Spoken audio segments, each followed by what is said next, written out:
আচ্ছা, বাংলাদেশের ব্যাপারটাও বুঝলাম। আর আপনি এটাও বললেন যে র্যান্ড কেন আহ, আহ, প্রকাশ্যে করে, তাই না? মানে প্রকাশ্যে বলার কারণটা কি, এটাও আমরা বুঝলাম। এন্ড আচ্ছা, আহ, আমরা আচ্ছা, এটাও তো আপনি বলে দিয়েছেন আসলে, তাই না, যে র্যান্ডের থেকে আমরা কেন মুসলিমদেরকে জাজ করব, তাই না? এটা কি আচ্ছা, মানে হ্যাঁ, এটা আমার হ্যাঁ, একটা লিস্টে ছিল আমার কোয়েশ্চেন হিসেবে, কারণ এই কোয়েশ্চেনটাও আসছে যে হ্যাঁ, র্যান্ডের ক্লাসিফিকেশন দিয়ে আমরা কেন মুসলিমদের জাজ করব। হ্যাঁ, না, মানে আমরা করবো না। আচ্ছা, ওকে, র্যান্ডের র্যান্ডের ক্লাসিফিকেশন দিয়ে আমরা মুসলিমদের জাজ করবো না। এবং আমাদের একটা জিনিস স্বীকার করতে হবে বা বুঝতে হবে যে ইসলামকে পশ্চিমা ধাঁচে ব্যাখ্যা করার যে প্রবণতা, এটা র্যান্ড থেকে জি, শুরু না। আমি এটা আগেও বলছি, এটা র্যান্ড থেকে শুরু না, এটা 2001-এর পরও শুরু না। এটা আরো অনেক জি, আগে থেকে আছে, 150-200 বছর আগে থেকে আছে। আলিগড় থেকে মোহাম্মদ আবদু, জামালউদ্দিন আফগানি, এদের সময় মডার্নিস্ট মুভমেন্ট ছিল। সো জি, ওইটা একটা ধারা ছিল। এবং আপনি দেখেন যে আজকে থেকে 30 থেকে 40 বছর আগেও democracy, human rights, liberal values নিয়ে র্যান্ড যেসব কথা প্রমোট করতে চায়, সেই একই ধরনের কথা অনেক আম, মুসলিম বিশ্বের অনেক বড় বড় ব্যক্তিত্ব বলছে। যেমন ধরেন তারেক রমাদান, সেগুলো অনেক আগে থেকে বলে আসতেছে সিমিলার কথা, ভেরি সিমিলার কথাবার্তা। টু সাম এক্সটেন্ট রাশিদ খানুশি, সেও এই জি, ধরনের কথাবার্তা বলছে, এবং এখন তো আর না এরকম অনেক অবস্থান নিছে। সো পশ্চিমের সাথে তাল মিলায় ইসলামকে যে বদলে ফেলতে হবে এবং বদলে ফেলে আধুনিক হইতে হবে, ইসলামের সংস্কার করে আধুনিক বানাতে হবে, এই প্রবণতা র্যান্ডের তৈরি করা না। ওকে, এবং এটা আপনারা এভাবে, কিন্তু র্যান্ড যেটা চাচ্ছে সেটা হলো এই প্রবণতাটাকে ইউজ করা, এটার পেছনে আমেরিকার টাকা দেওয়া, আমেরিকার মিডিয়ার শক্তি ইউজ করা, আমেরিকার লজিক্যাল সাপোর্টটা দেওয়া, আমেরিকার লজিস্টিক্যাল সাপোর্টটা দেওয়া, যাতে করে এটা মুসলিম উম্মার মেইন স্ট্রিম চিন্তা হয়ে যায়, এটা যেন ওকে, মুসলিম উম্মার ডিফল্ট পজিশন হয়ে যায়। সো ব্যাপারটা এভাবে চিন্তা করেন যে মডারেট মুসলিমরা হলো ইসলামের ভিতরে একটা ফিরকা, ঠিক আছে, ওকে, একটা বাতিল ফিরকা। আমেরিকা চায় যে এই ফিরকাটাকে মেইন স্ট্রিম বানাতে। এটার সাথে আপনি মুতাজিলিদের ফিতনার একটা কিছু মিল হয়তো পাবেন। যে ওকে, মুতাজিলিদের চিন্তা ডেভেলপ হয়েছিল কিভাবে, ন্যাচারালি, মানে কেউ বাইরে থেকে এসে টাকা পয়সা দিয়ে তাদেরকে সব চিন্তা করতে বলে নাই, এটা ন্যাচারালি এই গোমরাহিটা আসছে। আহ, আচ্ছা, তারপর কি হয়েছে, বেশ কয়েকজন খলিফা জোর করে এটাকে ইসলামের মূল আকীদা হিসেবে প্রতিষ্ঠা করার চেষ্টা করছে, রাইট? হুম, মুতাজিলিদের হুম, আকীদাটা হুম, বেশ কয়েকজন হুম, খলিফা জোর করে এটাকে ইসলামের মূল আকীদা হিসেবে প্রতিষ্ঠা করার চেষ্টা করছে। আলহামদুলিল্লাহ, আল্লাহর ইচ্ছায় সেই চেষ্টা ব্যর্থ হয়েছে। আল্লাহ ইমাম মাহমুদকে জান্নাতুল ফেরদৌস দান করুন। সো হ্যাঁ, মডারেট মুসলিমদের ক্ষেত্রে ব্যাপারটা সিমিলার, অনেকটা সিমিলার। কিরকম সিমিলার, যে এটা দিনের মধ্যে একটা ডিভিয়েন্স, যেটা বিভিন্ন ঐতিহাসিক এবং রাজনৈতিক প্রেক্ষাপটের কারণে ডেভেলপ করছে।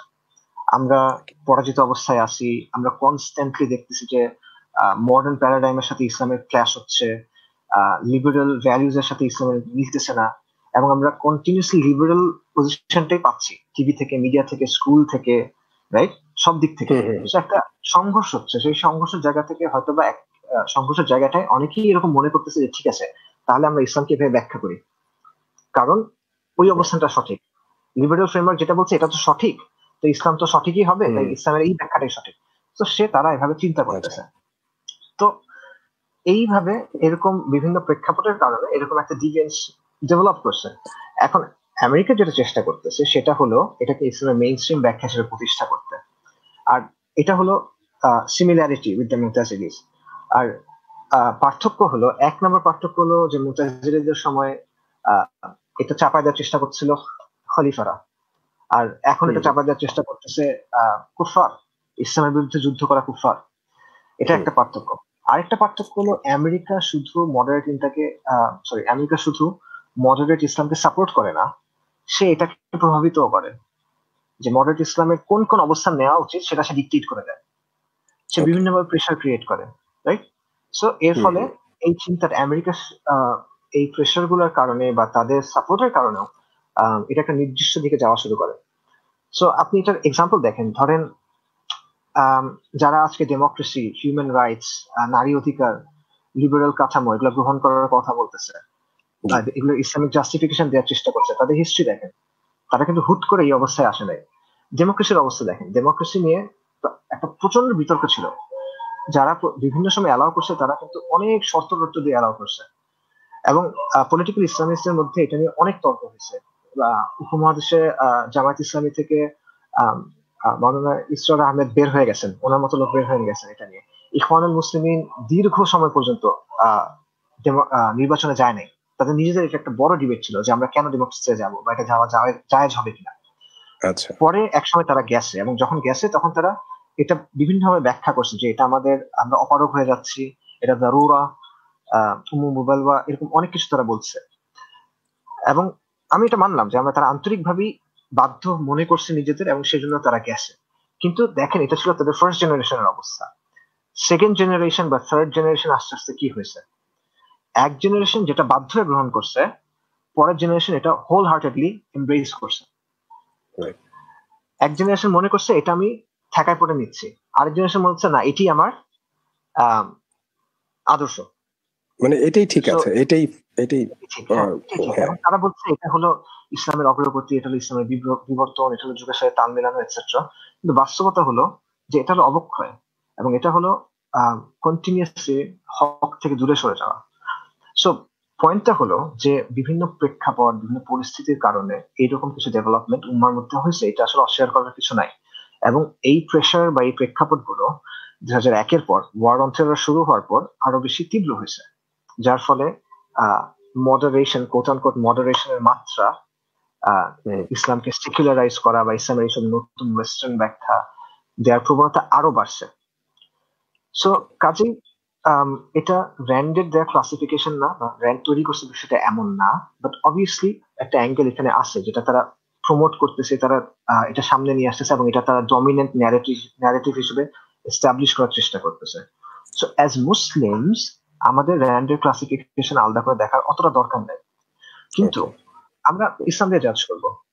ইসলাম দিয়ে একটা লোক যে এসে বলতেছে যে হ্যাঁ আমার ওয়েলফেয়ার স্টেট দরকার, আমার ইসলামের রাষ্ট্র দরকার নাই, সে যে গোমরা লোক এটা বলার জন্য তো আপনার র্যান্ডের রিপোর্ট দেখার দরকার নেই, আপনি এটা ইসলাম থেকে বলতে পারেন। একজন এসে বলছে যে মুর্তাদের শাস্তি নাই ইসলামে, বা মুর্তাদের শাস্তি কতল না, সে এটা কেন বলতেছে, বা সে যে গোমরা, এটা বলার জন্য আপনার র্যান্ডের কাছে যাওয়ার দরকার নেই, আপনি এটা জানেন, ইসলাম থেকে জানেন।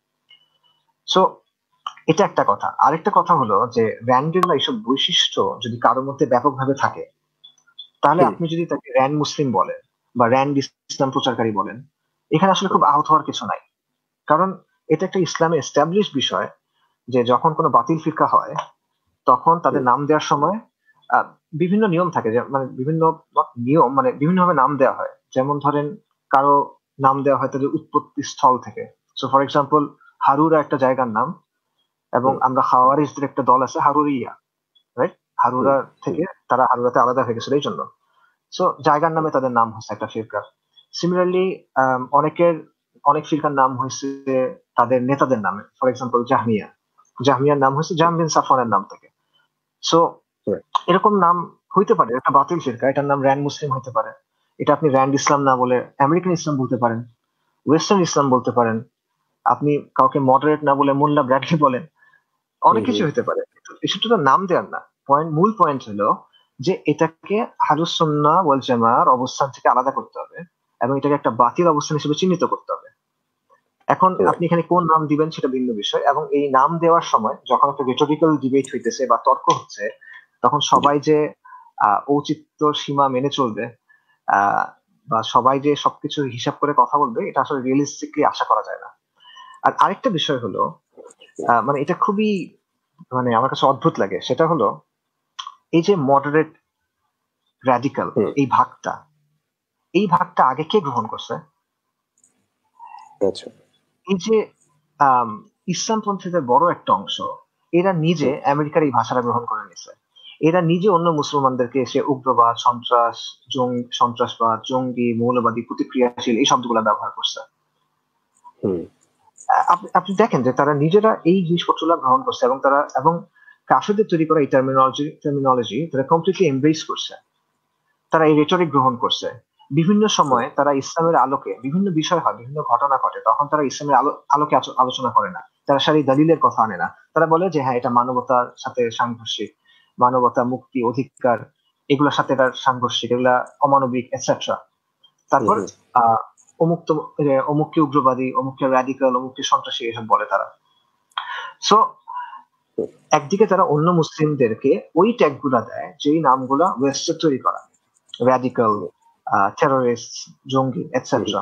এবং তারা এই সমালোচনাগুলো করে ওয়েস্টের ফ্রেমওয়ার্কে, শারি ফ্রেমওয়ার্কে না, শারি দলিলের ভিত্তিতে না। অন্যদিকে তারা ওয়েস্টের কাছে নিজেরা গিয়ে বলে যে দেখো আমরা তো মডারেট, আমরা তো উদার, আমরা তো মধ্যমপন্থী, আমরা তো গণতান্ত্রিক, আমরা তো সহনশীল। তারা এসব বলে না? অবশ্যই বলে, এটা এস্টাবলিশ জিনিস। সো এই বিভাজনটা, এই নামকরণগুলা, এই নামকরণের ভাষাগুলা কে আগে গ্রহণ করছে? যারা নিজেরা এতদিন ধরে এই নামকরণ গ্রহণ করছে, আজকে যখন এটা তাদের বিরুদ্ধে যাচ্ছে তখন তারা এটা নিয়ে অভিযোগ করতেছে। এটা কেমন কথা? এটা আসলে সিরিয়াসলি নেওয়া যায় না তখন। এবং তখন আপনি তার কথার আন্তরিকতা নিয়ে সন্দেহ আছে, কারণ তুমি নিজে আগে এটা এতদিন গ্রহণ করছো, আর আজকে যখন তোমার বিরুদ্ধে এটা আসতেছে তখন তুমি কাঁদো কাঁদো হয়ে অভিযোগ করতেছো। এটা তো ডাবল স্ট্যান্ডার্ড। আর মডারেট কি গালি নাকি? মানে আপনি তাদের কাছে গিয়ে জিজ্ঞেস করেন মডারেট কি গালি নাকি, বলবে না মডারেট তো ভাষণ। তো সমস্যা কি? তোমাকে মডারেট করতে প্রবলেম কি? তুমি মানে আমেরিকার কাছে গিয়ে, দূতাবাসের কাছে গিয়ে বলো না, বিভিন্ন এবিসিডি সংস্থার কাছে গিয়ে বলো না যে ভাই আমরা মডারেট, আমরা টেররিস্টদের সাথে নাই, আমরা তো ভাই শান্তিপ্রিয়, বলো না তুমি। সমস্যা কি? তোমাকে আমি সেই নামে ডাকতেছি, মডারেট নামে। তো এখানে আসলে এত অবাক মানে আহত হওয়ার কিছু নাই। তুমি if you play a game you are gonna lose কখনো কখনো, রাইট? সো আপনি খেলতে আসবেন, সো খেলার সময় অনেক কিছু ঘটবে। সো আলহামদুলিল্লাহ আমি এটা ভালো একটা দিক মনে করি যে আমেরিকা যে মডারেট র্যাডিক্যাল যেই ডাইকটমি বা যেই বাইনারি তৈরি করছিল, এটা আলহামদুলিল্লাহ উল্টায় দেওয়া গেছে অনেকাংশে, এবং মডারেট শব্দটাকে অনেকে এখন নেতিবাচক মনে করে। এটা ভালো, আমি এটা দাওয়ার একটা সফলতা মনে করি। আর ফাইনালি আমি এই বিষয়ে একটা কথা বলি, সেটা হলো যে না, মডারেট ইসলাম যারা প্রচার করে বা মডারেট ধ্যান ধারণা যারা প্রচার করে তারা সবাই আমেরিকার টাকা খাওয়া লোক না। এটা আমি ওই যে আপনাকে ওই তখন আপনি কোয়েশ্চেন করছেন তখনও বলতেছিলাম, এটা এদের অনেকেই সিনসিয়ারলি এটা করে। আমি এটা বিশ্বাস করি যে এদের অনেকেই এটা সিনসিয়ারলি করে, তারা মনে করে যে এটাই আসলে সঠিক। কিন্তু fact of the matter is যে তারা সিনসিয়ারলি করে না, টাকা খেয়ে করে, এটাতে মূল বাস্তবতা বদলায় না। তারা বুঝে কিংবা না বুঝে এমন একটা জিনিস প্রচার করে যেটা ইসলামের বিরুদ্ধে যায়, মুসলিমদের বিরুদ্ধে যায়, এবং ক্রুসেডার এবং জায়নিস্টদের পক্ষে যায়, তাদের এজেন্ডাকে হেল্প করে। That's it. সো আমার জন্য এটা আসলে দরকার না যে সে কি টাকা খায় না, নাকি সে খুবই মানে তাহাজ্জুদ পূজার লোক। That's irrelevant.